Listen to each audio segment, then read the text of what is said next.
ત્યારે વર્ષ 2026માં મુસાફરીઓને નવા વર્ષે મળી છે મોંઘવારી ભેટમાં। જી હા, આજે મધરાત્રિએ એસટી બસના ભાડામાં વધારો કરવામાં આવ્યો છે, જ્યારે આજથી એસટી બસના ભાડામાં 3% વધારો કરાયો છે। જેમાં 9 કિલોમીટરથી વધુની જે યાત્રા છે તેમાં બસના ભાડામાં વધારો કરવામાં આવ્યો છે, જ્યારે 10 થી લઈને 60 કિલોમીટર સુધીની યાત્રામાં ₹1નો વધારો કરવામાં આવ્યો છે। ત્યારે 9 મહિનામાં હવે આ બીજી વખત ભાડામાં વધારો કરવામાં આવ્યો છે, તો રાજ્યના 27 લાખથી વધારે મુસાફરીઓ ભાડાનો बोझ उठावशे।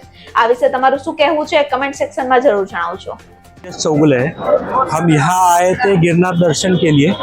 फिलहाल तो हमारा जो ट्रेन का टिकट था वो हमारा आज रात में राजकोट से, तो सोचा चलो आज सोमनाथ जाते हैं। तो ट्रेन का बुकिंग हुआ तो हम यहाँ बस स्टॉप पे आए थे। तो अभी मैंने सुना था कि यार 3% कुछ तो बढ़ा दिया है, गवर्नमेंट ने कुछ तो टैक्स बढ़ा दिया है।